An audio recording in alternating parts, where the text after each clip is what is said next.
So welcome to Wednesday Wisdom with Ros Jones.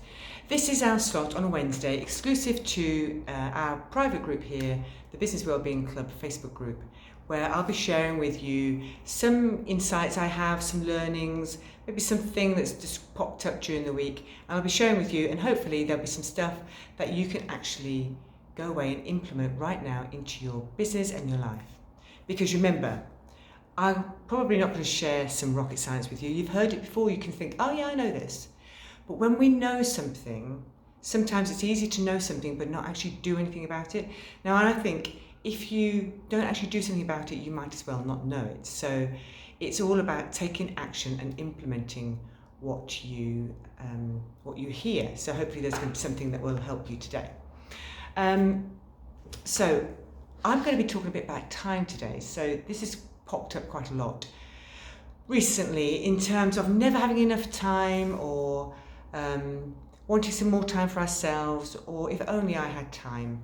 And the thing is that we cannot manage time. All we can do is manage ourselves. So time management is more about self-mastery, self-management, if you like. So I'm going to share with you some simple ideas today that hopefully you can implement straight away into your business and your life, and find yourself some more time. How about that? Number one thing I think is to actually plan your time. Plan how you're going to use your time. Because I don't know about you, but I found very easy, if I just come to my office here, I can react all day and be busy and doing stuff, but I'm reacting to other people. So I might get an email, I might have some phone calls, I might see something on social media, something that I'm reacting to all day long, and the day can just go. And I haven't actually done what I wanted, what the outcome I had set myself for the day. So it's about planning ahead to be proactively designing your day. Of course, stuff will happen outside of your control that you may have to react to, but actually planning your day and how you're going to design it is the number one thing. So maybe you've got a long-term, big, juicy goal that you want to achieve. So rather than putting it off to something that's never going to happen, think about, okay, in the next 3 months, what do I have to do? What goals do I have to, small goals, what short-term goals do I have to achieve that's going to help me achieve the longer-term goals, that's going to help me move towards that longer-term goals? And then having set that short-term goal, decide for yourself, what is it that I have to do this week? What do I have to do today? What do I have to implement today or this week that's going to actually help me achieve that goal? So maybe your goal is to write a book. Where do you have to be in 3 months' time if you're going to be on track to write that book? And so what do I have to do today to be on track to achieve that short-term goal to write that book? Maybe it's I need to sit down and plan it today. This week I need to plan the book. And then next week I have to sit down every day for an hour to write 1,000 words. What is it that you have to do every day? So plan it. And when I say plan it, not in your head, but actually write it down, put it into your calendar. Maybe you've got a paper diary even, or your electronic calendar. Design your day. If there's something you want to do, maybe I'm going to be meeting with my clients from this time to this time of the day, and then this time I'm going to be practicing my saxophone. This time I'm going to be do my exercises. This time I'm going to be meditating. This time I'm going to be reading a book. What is it that you're going to do? Plan out your whole day. Design your day, and then stick to it. And of course stuff happens, so you'll need to, I can't meet with that, or the client cancels. So have something something flexible that you can fill in when it's broken. How can you fill it in with some useful things that you're going to do? Have a to-do list. Make sure that the most important thing, the thing you really don't want to do, is at the top, and proactively do your to-do list. And then number two is to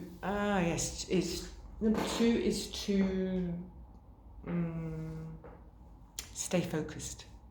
So stay focused. It's easy, isn't it? I find this myself, to jump around from thing to thing. I've got a new idea. I'm going to go down that avenue. I'm not going to finish that. I've got a new idea. So in those times we don't actually accomplish anything. We're flitting from thing to idea to, we call it the shiny new object syndrome. So we need to stay focused. And sometimes it can be hard if we're not used to staying focused. We get distracted easily, but staying focused, even if it's just for half an hour, maybe set your alarm for half an hour, and it can go off after half an hour, and you can do something to celebrate. You can celebrate with a drink of water. Well done you for staying focused for half an hour. Maybe you can stay focused for longer. Maybe it's 55 minutes. Whatever. Staying focused for a certain amount of time will help ensure that you get stuff done. It also trains your brain. The more you use a muscle, remember, the stronger it gets. So the more you can stay focused, the easier it will become for you to stay focused. So stay focused ensures that you get stuff done. If you get distracted, go down rabbit holes, then you'll spend your day reacting. So stay focused. Another thing is to value your time. So time is your most precious resource, is it not? Yes, it's been said that if you lose your cash, you've got time to get it back. But if you lose your time, no money in the world will get it back for you. Time is our most precious resource. Now, on average, they say we have 4,000 weeks. If on average we live till 80, some of course tragically less, a few will live longer. But on average, they apparently at the moment it's 80 years old. So which is 4,000 weeks, which doesn't sound very much, does it? What are you doing with your 4,000 weeks? Really value your time. Another exercise, actually, to put this into perspective, especially if you're getting a bit older like me, then how about the 80 squares exercise? I think I've shared it on here before. Draw out a 8 by 10 rectangle of 80 squares and then shade, if each one represents a year, shade them in. Shade all the ones in that you've used already and see how many you've got left. And that's a way of just sort of putting things into perspective and realising how valuable your time is, because we can just glide through our days, can't we? Just while away our hours, not actually appreciating how little we have, because we think that life is forever because it feels that way and nobody talks about, the end of life, really. And so think about how valuable your time is. Maybe put a number on it. How much is your time worth? £1,000 an hour? Really value your time. If it's £1,000 an hour, what would you do with it? You wouldn't just fritter it away, would you? You're like setting fire to £20 notes. So think about how much your time is worth in monetary terms and treat it accordingly, because it's worth more than that. And then be aware of time vampires. By time vampires, I mean things, activities, people who suck away your time. Maybe you've got people in your life who like to talk a lot, who like to interrupt you all the time and ask questions all the time when they could do it themselves. Maybe there's things you do that suck away your time. Maybe you're a bit partial to watching back-to-back box sets of television stuff or a series. Maybe you get lost in social media. What is it that sucks away your time? So this is all about being self-aware. And maybe you need to log your time. Maybe you need to log what you're doing with yourself each day, every day, and identify the time vampires, the bits that are sucking away your time, your life. What is it that? What is it? Keep a log of your time and see what it is that's sucking away at your time. And then we've got systemize. So systemize. When if there's something that you do every day in your life or your business that's repetitive, you're going to be repeating it, but actually it takes a bit of time. Is there some way you can actually put it into a process and systemize it? For an easy example, is our accounts. So hopefully we've all got our accounts now, our business finances, into software accounting packages, so that although it takes a while to set it up first, now it's just done at a press of a button. We can reconcile our bank to our software, and it's all there for us. All we have to do is tick, tick, tick, tick, tick to approve it all. So where else in your business or your life have you got things that are a bit tedious to do, but actually you could shorten them if you systemize them?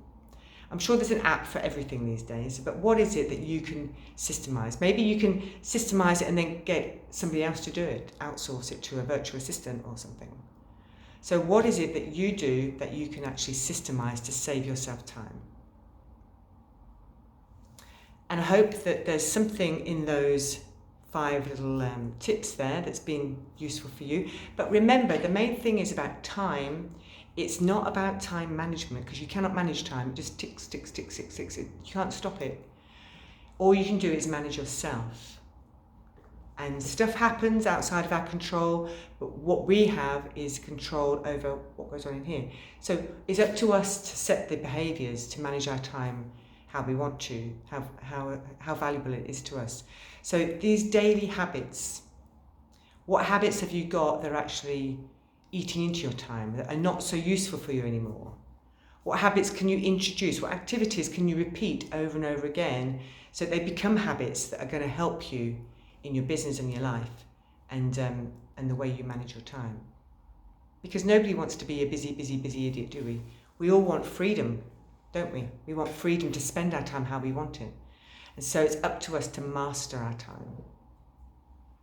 So I hope that's been useful. Please implement what you've heard. If there's something there you thought, I know that, but you're not doing it, please implement it, because remember, unless you're doing it, you might as well not know it. So please implement it.